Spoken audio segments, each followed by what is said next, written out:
Hello friends, welcome to the Divine Tree. During Ram's period of rule, an intemperate washerman, while berating his wayward wife, declared that he is not Ram, who would take his wife back after she had lived at the home of another man. This statement was reported to Ram, who understood that the accusation on Sita was baseless. Ram yielded to public opinion and thus Sita was forced to go to the forest for a second time, even as she was pregnant, where Rishi Valmiki provided shelter in his ashram, located in a forest on the banks of river Tamsa. Sita delivered two twin sons named Love and Kush. There is also a different tale that Sita delivered one son Love. Once Sita was going for a bath to nearby river. She requested Muni Valmiki to take care of her son Love. The Muni nodded his head in agreement while he was busy writing. After going some steps, she realized that Muni was continually absorbed in his writing, so she took Love with herself. After some time, when Muni looked for the child, who was supposed to be somewhere around, he could not find Love.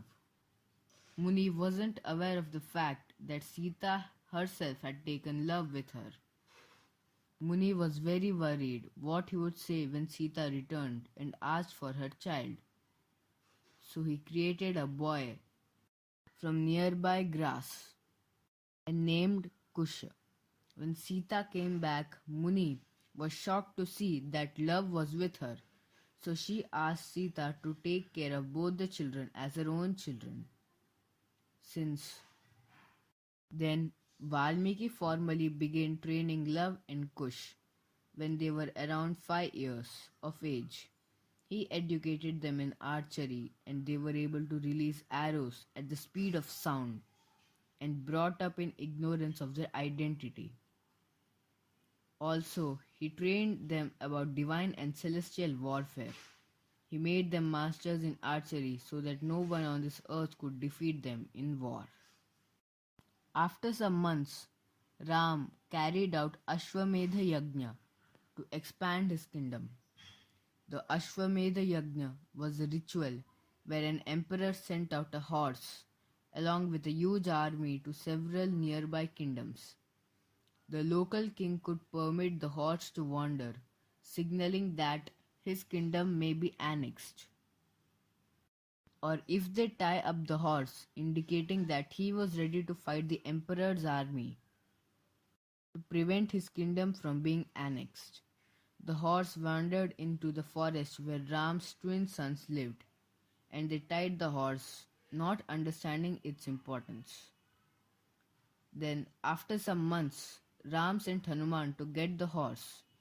Hanuman, seeing Love and Kush, recognized that they were sons of Ram. He let himself captured and tied. There, Hanuman started meditating on the name of Ram. Worried, Ram sent his brothers to look for the horse and Hanuman. As they saw Hanuman tied up and two boys guarding him, they thought that the two boys had stolen the horse. So Ram's brothers started attacking Love and Kush. Love and Kush defeated all of them, knocking them unconscious. Ram heard about this and correctly guessed that two kids at Hermitage who can defeat an entire army could be no ordinary kids.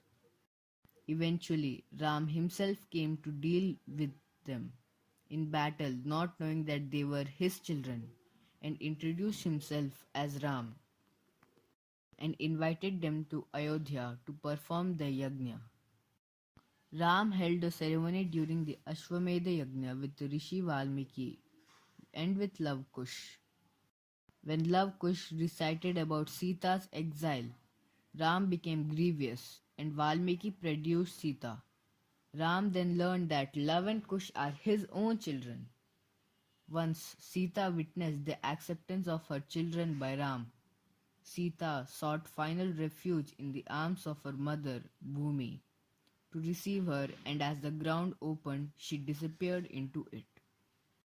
And after some months, when Lord Ram's avatar time had come, he took Jal Samadhi, leaving the entire empire in the hands of his brother and sons.